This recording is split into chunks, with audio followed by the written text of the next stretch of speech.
Hello everyone! Look who's here! Finally! After 2 years! This is a lie, we've seen each other way more often than just that one time we filmed together with Meg almost 2 years ago and now, but you haven't witnessed it because COVID didn't allow us to sit so close to each other. Not that technically it does, but we are both self-tested and stuff, so it's fine. Yes. It's fine. We did. We're safe. Yes. So Alice came over to visit, we played with makeup. I'm wearing Glam Shop eyeshadows and a bunch of face products that I don't own, and she basically put 10 different blushes on her face. I have Auric, then Pat McGrath, then another Pat McGrath, and I think then I put Vive on top of that as well. I mean, if I glow to more than what you're used to, that's why. Yeah, yeah. We're in the glowy house here. I'm more of a more subdued. It's funny that I'm not as the glowy house though. Well, compared to mine's a more of a matte house. True. So we had a lot of fun trying each other's makeup as usual. As usual, we don't have enough time to be with each other and we kind of have to film this video now and it will only be one video. So unfortunately, this is the only video that you're going to see out of the two of us this year. But I promise next time there will be one for each channel. Alright, so the topic of this video is going to be us commenting on your unpopular opinions in makeup. Yesterday I asked you all on Instagram what are your unpopular opinions, and today the two of us are going to respond, and I'm sure we will maybe have different opinions on some of these topics, but we shall see. Definitely. So I'm kind of going to go into chronological order of how you guys sent me the messages, and I hope you don't mind that I'm going to say what your Instagram handles are. But Margarita Costa says, Huda eyeshadows are overpriced. I must agree, for the sense that I've only tried her small eyeshadow palettes, the 9 pans, and I don't think those are worth 30 euros. I think that's around 27 or 30 that they go for, and no. I mean, they're okay, but Glam Shop does better than that, with special textures and special shades, and yeah, no, sorry, I agree. I'm going to have to agree on this one as well.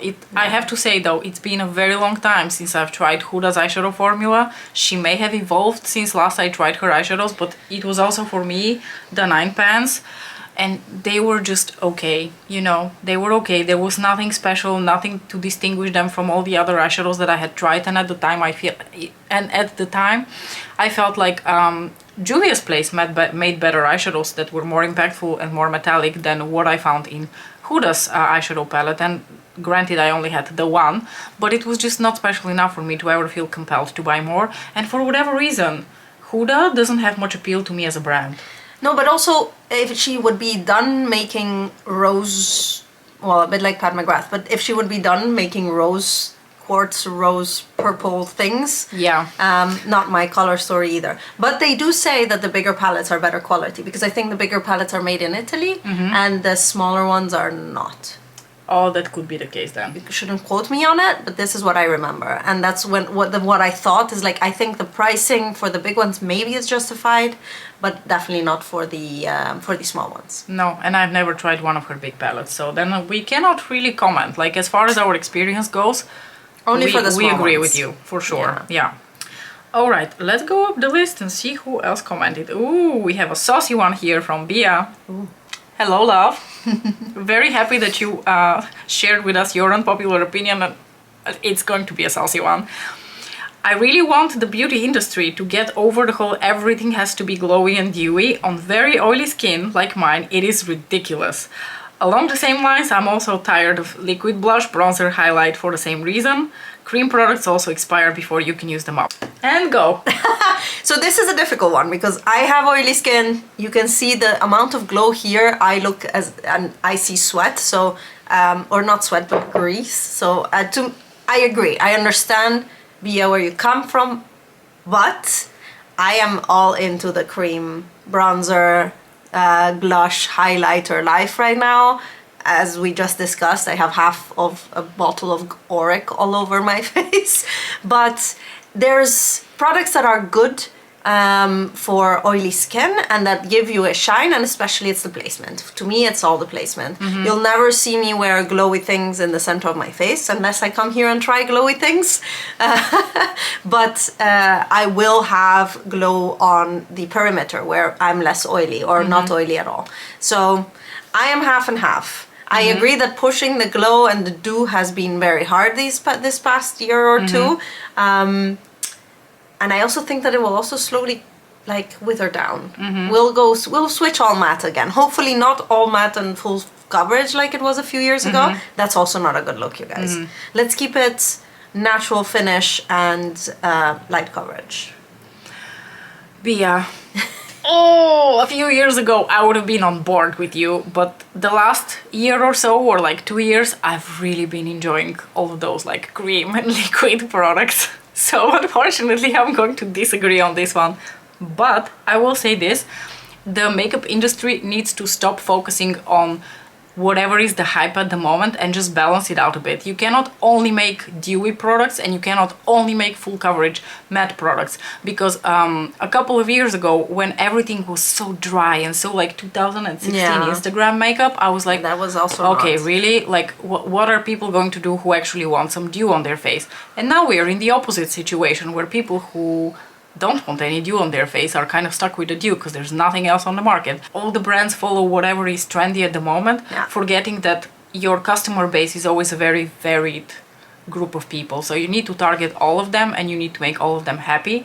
And I agree with what you said about placement of products. I also don't tend to put very glowy products like, well, I do put a bit of the Glow Loss there. Yeah. But in my defense, I'm like going to be 39 in 2 weeks. And I think my skin has changed. My skin was extremely oily and I feel like in the last few years it has really chilled in that respect, and now it's a bit more normal to dry. So that has a lot to do with your tastes. But I agree with you that we cannot only make one type of product. But you know who did it well, I think, recently is Fenty with the Easy Tint.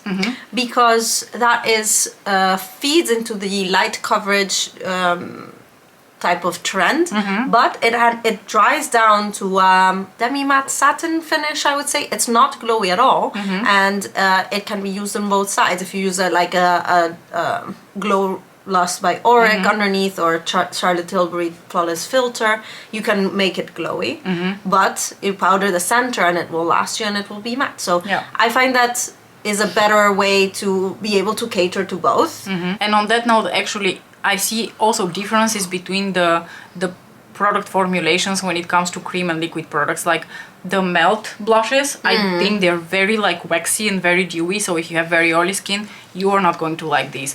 But well, the one cream blush that I have from Natasha Denona in the new Face and Eye palette, I feel like that would also suit oily skin gals very well, because the formula kind of sets into like a very natural skin-like finish. It's not dewy.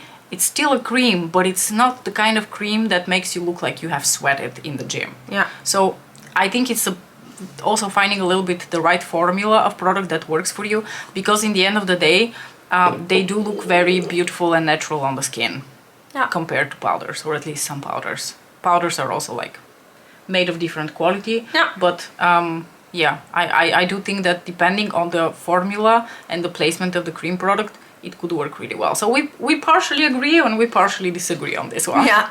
The next unpopular opinion comes from my good friend Flore Expression here on Instagram, and she says, I don't like glittery and chunky shimmers. I dislike the Glam Shop shimmer glitter, whatever formulas. I like Chanel and Dior eyeshadows. Wow. Okay. Oh, this one is so for you.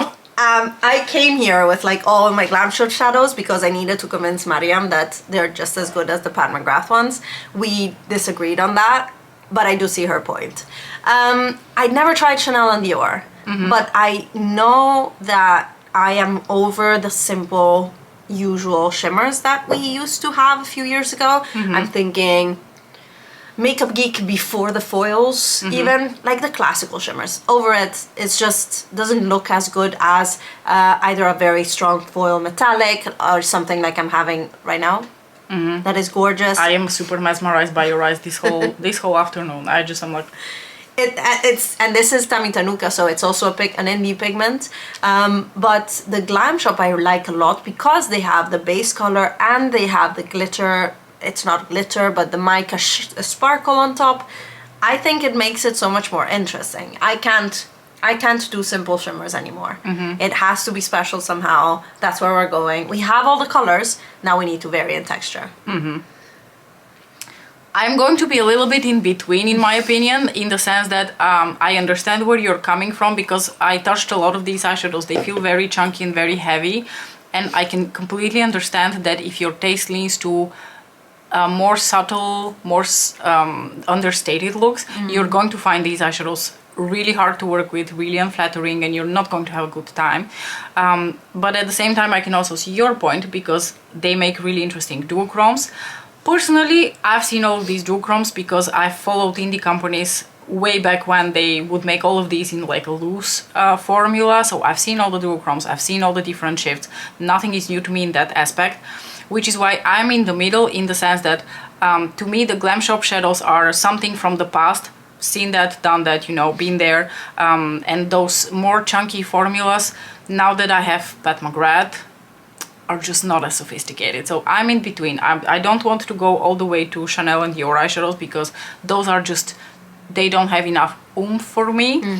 But I do like me some glitter, but I like me some more elegant glitter. And to me, Pat McGrath and Natasha Denona, and especially Pat McGrath with her like Blitz VRs and Astrals, she makes elegant glitters. And I know not even everyone agrees with that. I've heard of people who think that even her glitter formula is too, you know, unflattering, and it can look unflattering on like more aging glitter. No, yeah, everyone's taste is a little different, but to me, she makes the perfect middle between, yes, glittery but elegant, not too simple, and not too, you know, rough around the edges. Because the glam shop eyeshadows, they're beautiful, but they are a less elegant formula. Like the delivery method is a bit less elegant than the baked shadows from Pat McGrath. But I also understand the baked shadows, they're not just the ingredients and the pigments that go into the eyeshadow, but the process of how they're made.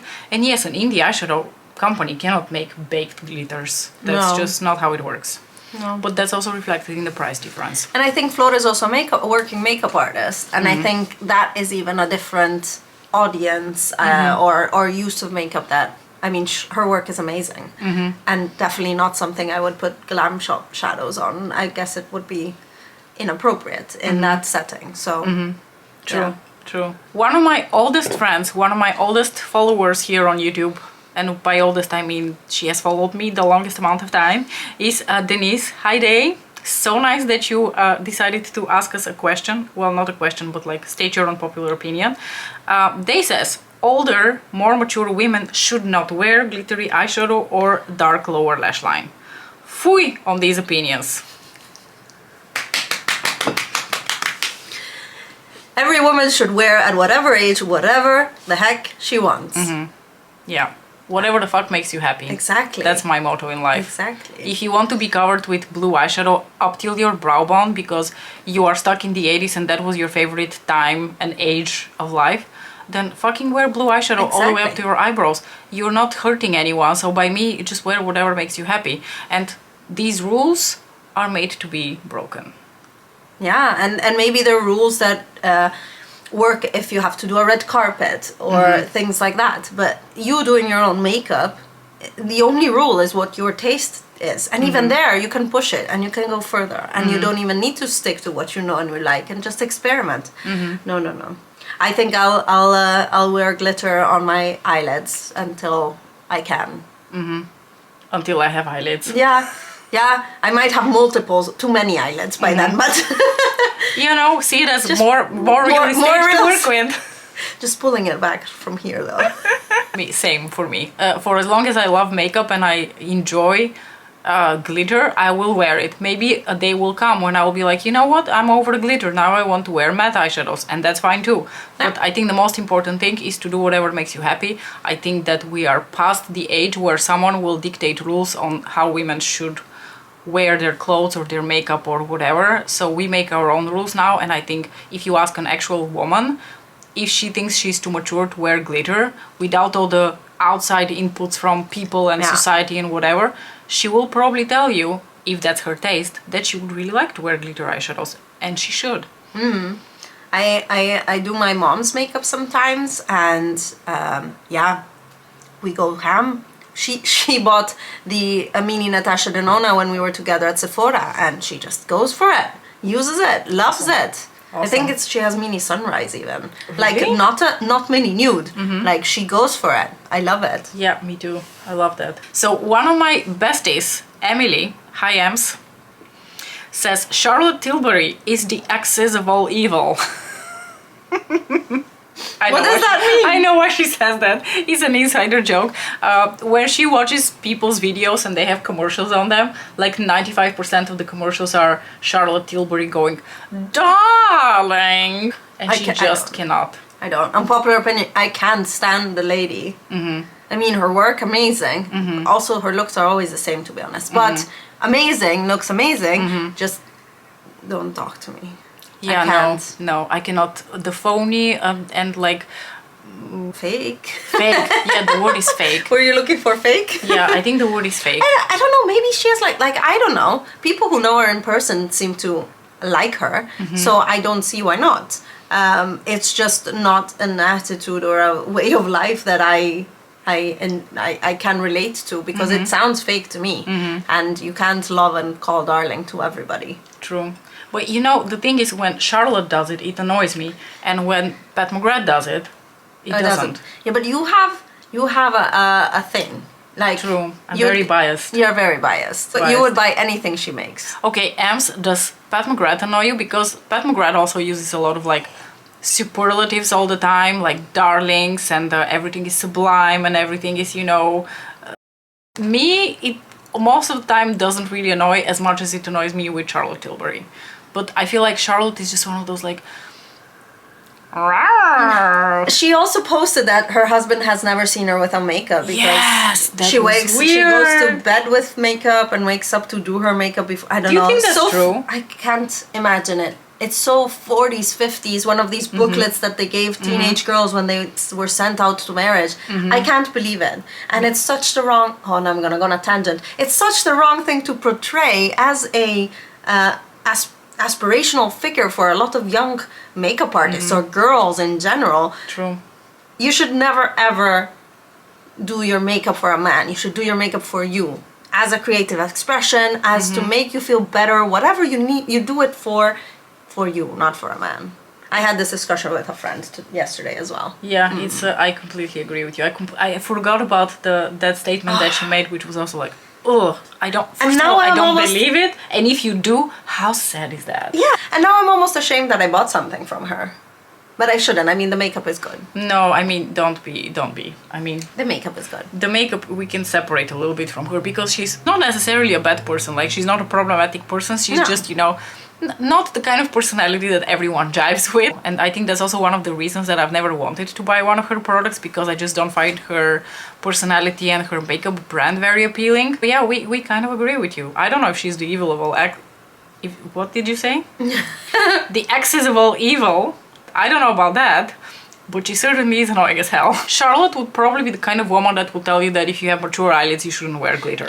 True. I mean, half of her makeup is for this more subdued red carpet type of look that will enhance most people's features. True. I do really believe that. True. But that's also the reason why it doesn't work for me because I want to look like an alien with green eyelids, not like whatever top model that she does makeup on. I mean, it's unrealistic anyways, so. True.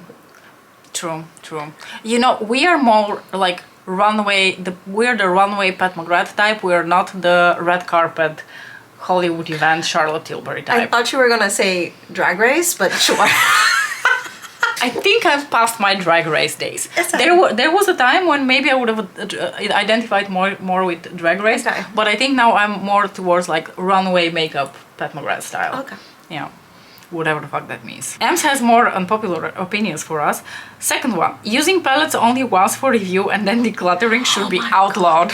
Oh my god! I've chatted with so many people on this on Instagram in the last few days because I've been watching people declutter their eyeshadow palettes and be so proud of themselves for like decluttering 100, and I'm like, you should not be proud of yourself. There's two things. One is you receive PR to review, but a review is not a one-time use. That's a first impression. You cannot judge an eyeshadow palette, any piece of makeup, to be honest, from the first time you use it. Absolutely. You have a first impression, you can film that, call it what it is, you want to be catfish, call it a review / first impression, whatever you want.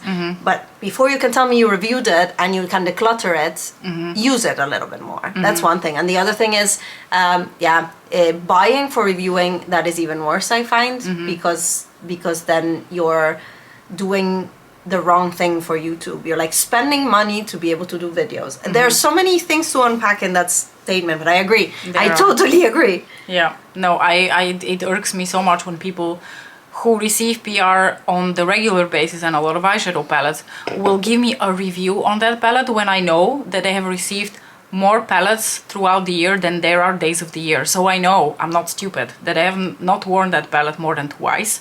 And then they call that a review and I'm like, no, you're just like an advertisement. Someone who, you know, holds up a product and is like, look, this is the new and shiny bronzer from Nabla. And that's all you can say about a product. Then you can put it on and give us some first impressions of how you feel about it.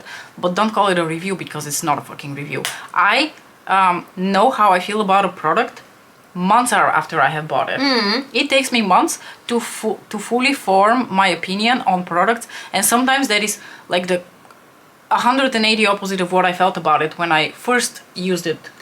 And even your whole week long of the new Pat McGrath palette series that you do, like at the end of that you get a pretty good idea, but even that you say yourself it's not enough often. And I agree, and that's I prefer reviews after months. Of course, if you want to have something out when the palette is just released or things like that, it has a point of being in, especially in the content creation world, but then don't call it a review, or don't unless you just spent the whole day putting on looks after looks after looks after looks. Listen, I understand the issue, okay? I know that when you get a new product and then you demo it immediately on YouTube and you call that a review, the views spike and the engagement spikes, and you probably get really nice and sweet cash from that. So from people who make their bread on YouTube, I understand why that makes sense.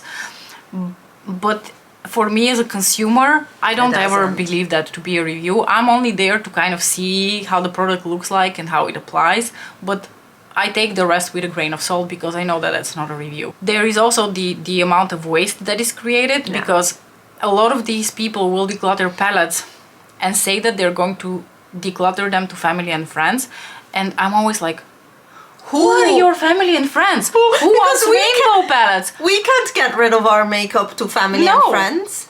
I have a Naked Heat palette that probably I can give to one of my family. Probably. Even that's not for certain.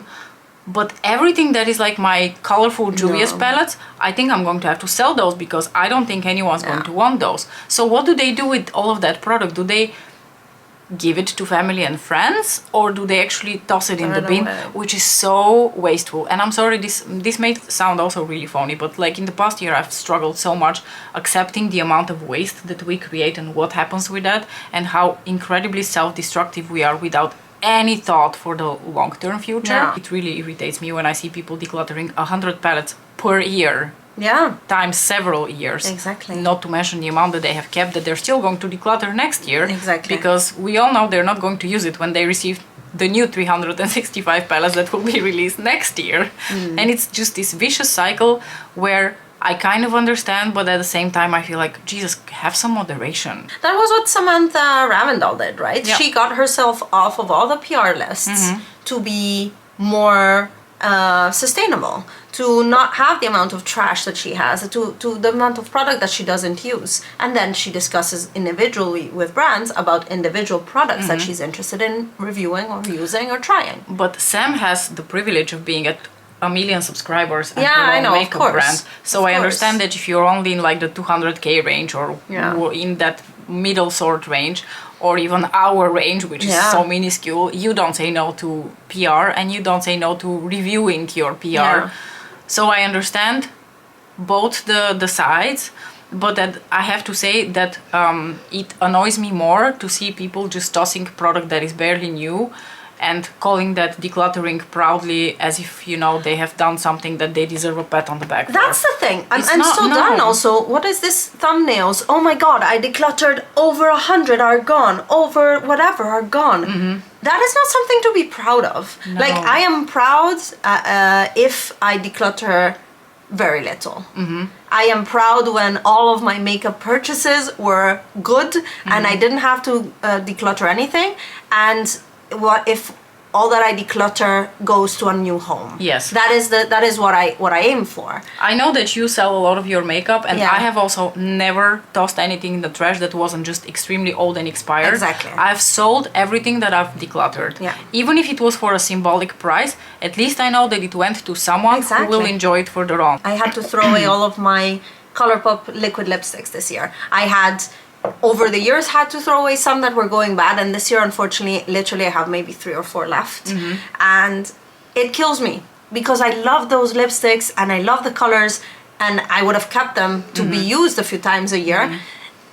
But they go bad, Yeah. and that is a bit going back to Bia's comment as well on cream products. They just go bad so Yeah. much faster. Yeah, we've all learned our lesson with liquid lipsticks. I also decluttered a bunch of my, well, decluttered. I had to throw them away because I wouldn't dare to give them to somebody else. No, that's liquid also, lipsticks. yeah. I do not also buy liquid eyeshadows anymore for the same reason, because I had to toss a bunch of not so well used the Stila glitter and glows. Yeah, Those went bad super fast. those dried up so bad, so Yeah. bad. But you know, you live, you learn. Now I know my lesson, and I don't buy products like this anymore. And this is also going to be the first year where I doubt whether I want to do an eyeshadow palette ranking video, because I have bought like 5 palettes or something. Yeah, together with the quotes from Pat, it will add up a little bit to more, but it's nowhere near the first year when I did 20 or 21 palettes, and I was super happy with myself for ranking 20 palettes.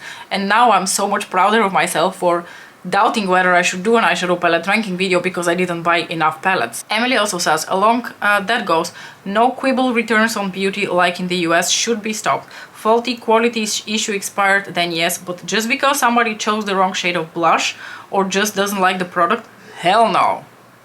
Fuck yeah. I was so shocked when I was in the US. I was in an Airbnb for the first few weeks while we got our rental ready. And the girl who gave us the space, she was saying how, yeah, often she uses half of her mascara and then goes and returns it to get a new one.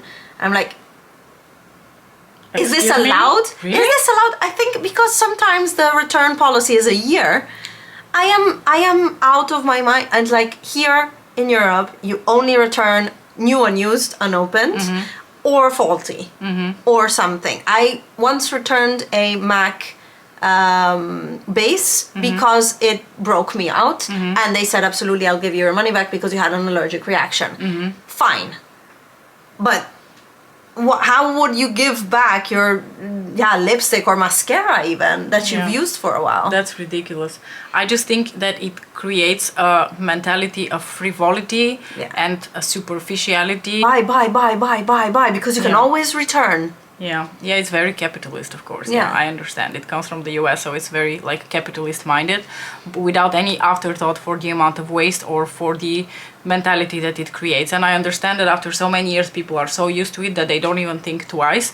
But I'm so much happier here in Europe, where we have to think twice and thrice about buying a makeup product because we cannot just go and return it. I've returned 2 products in my whole history of buying products like makeup in Europe, and that has been Tom Ford quad that simply didn't have any color payoff, so I returned it to the Biancorp and I was like, oh, I don't think they're going to take it back, but I have to try because it's 80 euros and it doesn't do anything.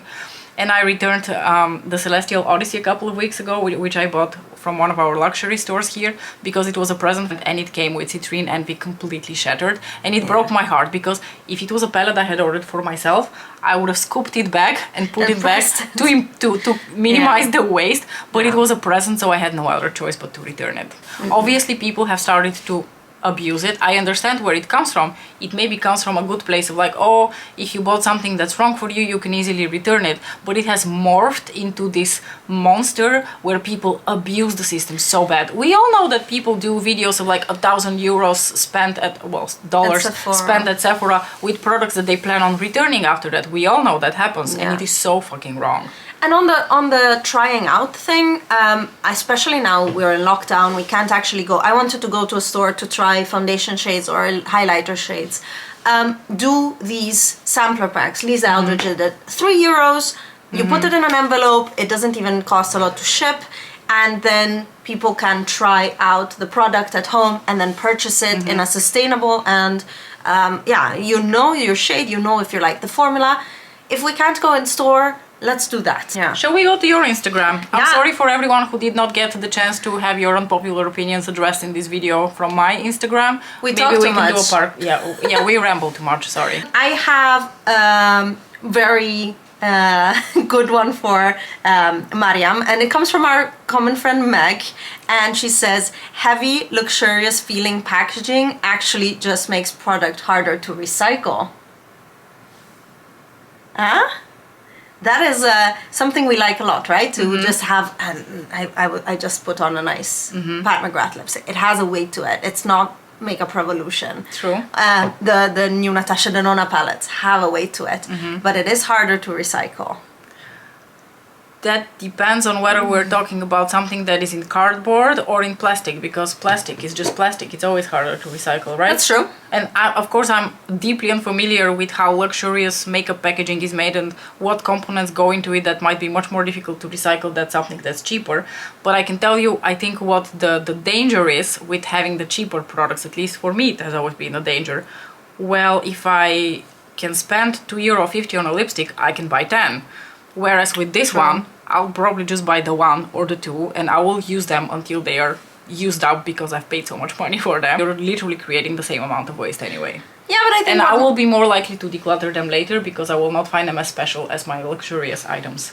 I think what we need to challenge then luxury brands to do is to have more sustainable packaging that still feels luxe, because it's whether it's cardboard. What is sustainable packaging that feels luxe though?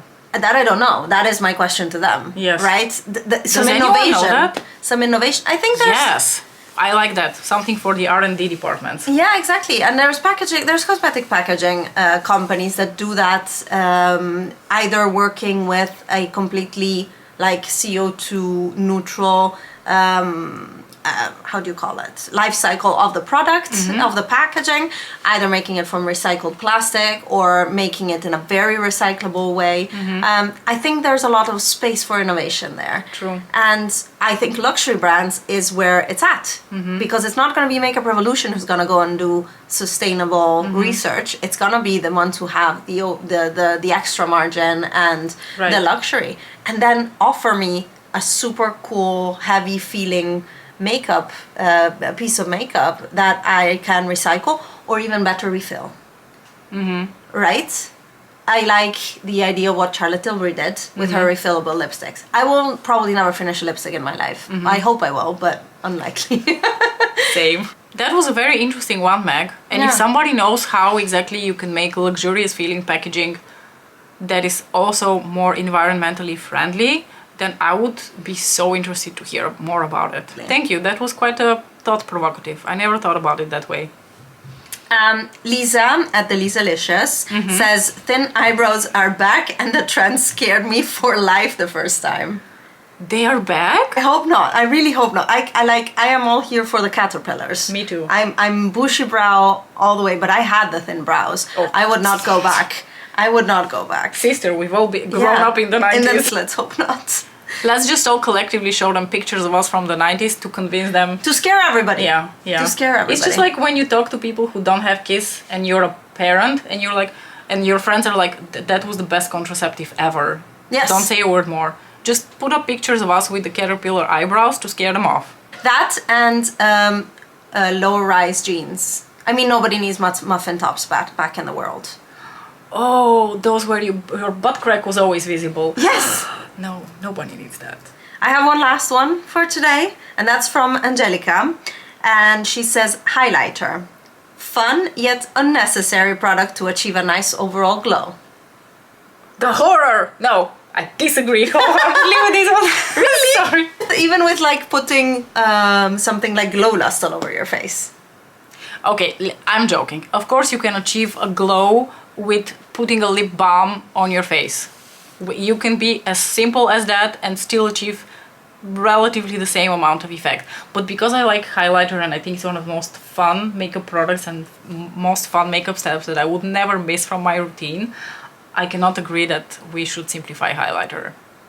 I am actually agreeing a little bit with Angelica. Like, I have moved from having a ton of highlighters to decluttering Amrezy, ABH and Amrezy. I know. To me, I'm over that stage, and now I am more dipping into what I call illuminators, that are these more creamy, fluidy, glowy products, but they don't look as like highlighter. They look like there's a light only for you hitting you in that specific spot, but there's no product. Skin glazing by Nabla, yes. The Pixie ones are already a little bit more visible, but if I have to leave a step in makeup, that's highlighter. I'll forget the highlighter. I will not leave eyeshadow, for example. I would rather do my face and put a bright lipstick and skip my eyeshadow, but I would never miss my bronzer, my blush, and my highlighter, because it just livens up my face. So yeah, it's priorities. Priorities, exactly. But I do agree that we've moved away from ABH 2017 highlighters. Or Becca, I mean, that as well. That style. True. I have moved a little bit into like the more luxurious highlighters with the baked gelée formula, which looks very flattering on the skin. I agree with you that Glow Last by Auric is unmatched in terms of how it achieves that kind of effect. But I cannot agree that we have to leave highlighter behind and not make that anymore. Highlighter 2.0. Highlighter 2.0 I can be on board with. Just also no highlighter though, but... No highlighter is a no for me. Well, this was really fun. Yeah. I think Alice really needs to go because her daughter is extremely tired. We've taken so long to do this, and as usual we rambled way too much. And we weren't even able to go through all of your unpopular opinions. Sorry about that. Thank you so much for watching. Thank you so much for joining me. It was extremely fun to have you here as usual. And I think now you need to go and take care of your husband and your daughter. I do. Husband is with daughter and is texting me like, Alice. Fine. Mom needs to go back to do mom things. Mommy. Awesome. Thanks so much for watching, you guys. Bye.